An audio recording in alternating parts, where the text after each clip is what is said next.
बेईमान कहीं के, किस बेईमान ने, किस जल्लाद ने पेंशन तोड़ दिया है?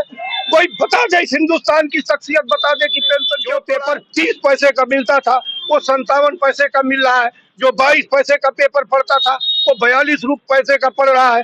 190 रुपए का पेपर का बंडल A4 साइज 270। हम मेरा जीवन लेके इंफ्रास्ट्रक्चर किसने मांगा है? किसने कहा हमें एक्सप्रेसवे दे दो? किसने कहा हमको इंटरनेट बेहतर सुविधाएं आपको नहीं चाहिए? बिल्कुल हमको जीने के लिए बेहतर सुविधाएं नहीं चाहिए? जो मूलभूत जो आपके अधिकार है, जो मूलभूत अधिकार वो नहीं चाहिए? हमारा मूलभूत अधिकार क्या है? मेरा पेट है, सवाल ठीक किया करिए। और अपोलाइज होके राइटबिलिटी में कहीं लिखा है 14 से 18 के संविधान में? आप एक लाइन दिखा दीजिए कि बराबरी के अधिकार में लिखा हो कि वीआईपी या माननीय टैक्स का एग्जम्प्टेड है। मैं यहीं से चला जाऊंगा, मैं कोई संवाद आपसे नहीं कर सकता।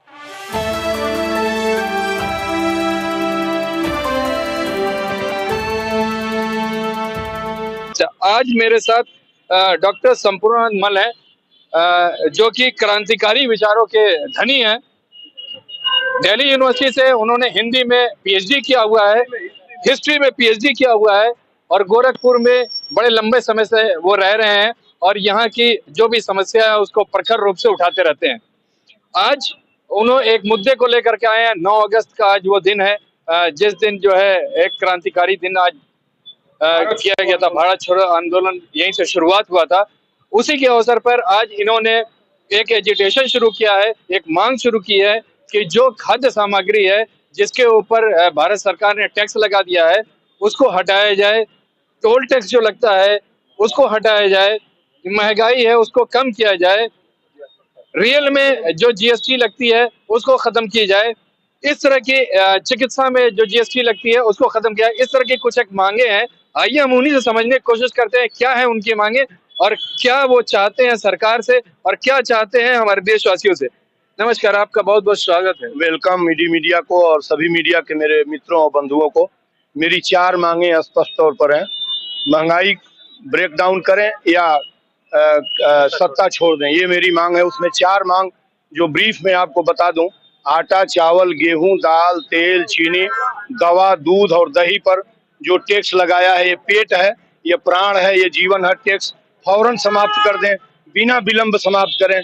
दूसरा मेरा मांग है शिक्षा, चिकित्सा और रेल के ऊपर जो इन्होंने टैक्स लगाया है, जो कीमतें एग्जम्प्ट की हैं, बढ़ाई हैं, उसको वापस ले लें। गरीब जो 100 करोड़ 102 करोड़ कंगाल और कुपोषित है, जिसके पास कौड़ी नहीं है, वह इन जीवन की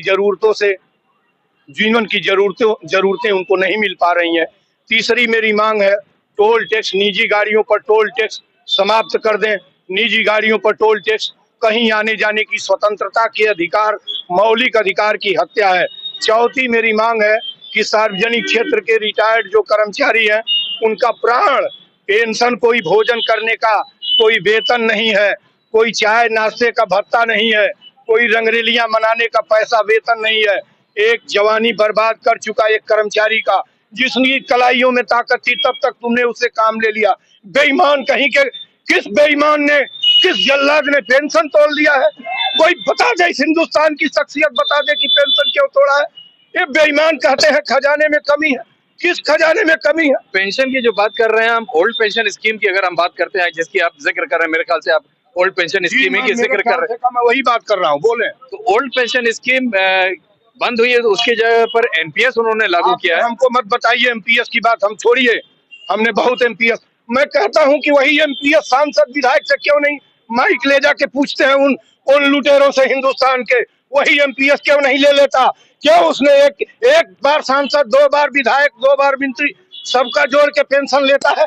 ये लुटेरे क्यों लेते हैं ना? टैक्सेशन की अगर आप बात कर रहे हैं, टैक्सेशन की अगर आप बात कर रहे हैं तो टैक्सेशन तो बहुत पहले से लगा आ रहा है। किस पर टैक्सेशन लगा? आज एजुटेशन का क्या वजह है? किस पर टैक्सेशन, किस पर, कहाँ पेंशन खत्म हुआ था? कि पेंशन की बात हम टैक्सेशन के जो खाद्य पदार्थ के ऊपर बात कर रहे हैं, जो रेल की बात कर रहे हैं, जो खाद्य पदार्थ की बात कर रहे हैं, जो रेल की बात कर रहे हैं, जो टोल टैक्स की बात कर रहे हैं, बताइए अब आपने छेड़ दिया ना, आपको पता तो है नहीं? 24 के बाद तो लगा नहीं है यार। मैं 24 की बात कर भी नहीं रहा हूँ। 14 के बाद नहीं लगा? 14 के पहले का टोल टैक्स लगा है, जरा लिसन टू मी। लगा है ना? सुनिए पहले, 14 के पहले टोल टैक्स लगा है। आप गाड़ी नहीं ले जाते थे, मैं ले जाता था। 15 रुपए टोल टैक्स दिया हूँ, 25 रुपए दिया हूँ। जब मैं दिल्ली यूनिवर्सिटी में फील्ड वर्क में था तो मेरा आइडेंटिटी कार्ड पर अशोक का प्रतीक बना हुआ था। प्रत्येक टोल पर दिखाने से किनारे से हम चले जाते थे। ये 14 से लेके 17 की बात कर रहा हूँ। अभी जब ये नहीं लगा था, आपने टोल टैक्स 10 गुने महंगा किया। आपने टोल के अतिरिक्त टोल के अड्डे 3 गुने बढ़ाए और लूट के अड्डे बना दिया। जहां 250 भारी ट्रकों से लिया जाता था, कौन 900 कौन टैक्स लगता है? किस किस बात के लिए लगेगा? महंगाई कहाँ जाएगी? जिस शिक्षा, चिकित्सा और रेल की बात करते हैं, वो एक सर्विस टैक्स लगता था रेल पर, वो भी 14 के बाद लगा था, जब वैट को इंक्लूडिंग करके बनाया गया था। लेकिन आज उस पर लिखा है जीएसटी, जीएसटी लिख के आता है। तेल पर टिकट लगेगा। पेपर टैक्स के वजह से जो पेपर 30 पैसे का मिलता था वो 57 पैसे का मिल रहा है। जो 22 पैसे का पेपर पड़ता था वो 42 पैसे का पड़ रहा है। 190 रुपए पेपर का बंडल A4 साइज 270 हमसे अब बात करते हैं। इन जल्लादों ने टैक्स पर जीने वाली परजीवी लुटेरे हुकूमत के लोगों ने इंफ्रास्ट्रक्चर उन्होंने दिया है, उसके एवज में वो अगर टैक्स ले रहे हैं। अगर आप रोड की बात करें तो उन्होंने आला दर्जे के आपको जवाब तो देना पड़ेगा, आपको तो जवाब देना पड़ेगा। ये आप नहीं कह सकते कि सवाल नहीं देंगे। मैं वही तो पूछ रहा हूँ, जब वो इंफ्रास्ट्रक्चर दे रहे हैं तो उसको तो लेंगे ही लेंगे। अब हो गया। हाँ, रुक जाइए। हमारे पेट को लेके, हमारा जीवन लेके आप इंफ्रास्ट्रक्चर लेंगे? आप कदाचित सोशल मीडिया के हैं। यदि कोई चैनल होता हमारे पास नहीं नहीं आ सकता। यदि आ जाता तो उसको मैं बता देता। मेरा जीवन लेके इंफ्रास्ट्रक्चर किसने मांगा है? किसने कहा हमें एक्सप्रेसवे दे दो? किसने कहा हमको इंटरनेट बेहतर सुविधाएं आपको नहीं चाहिए? बिल्कुल, हमको जीने के लिए बेहतर सुविधाएं नहीं चाहिए। जो मूलभूत जो आपके अधिकार है, जो मूलभूत अधिकार वो नहीं चाहिए। हमारा मूलभूत अधिकार क्या है? मेरा पेट है, सवाल ठीक किया करिए और अपोलाइज होके सवाल न करिए। मेरा विषय क्या है? पेट है। मेरा विषय शिक्षा है, मेरा विषय चिकित्सा है, मेरा विषय संचार है। हमारी सारी पैसेंजर गाड़ियां छीन ली, एक्सप्रेस गाड़ियां छीन ली। एक्सप्रेस गाड़ियों से, सुविधाओं से आपको कोई मतलब नहीं है? हमको सुविधाओं से 1.5% लोगों को, यार 1.5% लोगों को हम सुविधा जानते ही नहीं। हम पहले ट्रेन में बैठना हमको बताओ ना, हम कैसे बैठते हैं? कौन बताएगा कि हमको ट्रेन में घुसने की जगह नहीं है और उसमें बताओ कि 2 बोगी में AC लगी हुई है। वर्ल्ड क्लास सुविधाएं तुम देने की कोशिश करते हो। 1.5% लोग उस पर, उन सुविधाओं से पहले हमें यहाँ शिक्षा दीजिए। हमारे इस पर टैक्स, चावल, आटा, गेहूं, दाल, चीनी, दवा, इस पर टैक्स क्यों लगाया? किस बात के लिए, किसने लगाया? वो बताए कि इतिहास में, मैं इंडोलॉजी का विद्यार्थी हूँ, संयोग से हिस्ट्री का हूँ। एक राजा, एक नवाब बता दे कि कहाँ खाने पर टैक्स लगा था। डेमोक्रेसी ने बताया कि किस प्रधानमंत्री के काल में पेट पर टैक्स लगा था, हमको कोई बताए। और मैं बताऊंगा इतिहास से कि कीमतों को कंट्रोल, नियंत्रित करने का रेगुलेशन कितने राजाओं ने और नवाबों ने लगाया था। मुझसे संवाद जब कोई करे, ये पार्लियामेंट को कह दीजिए संवाद करे, ये कह दीजिए इस देश का बेईमान प्रधानमंत्री हमसे संवाद करे। हमारा पहले हमारा प्राण दे, पहले हमारा ये दे।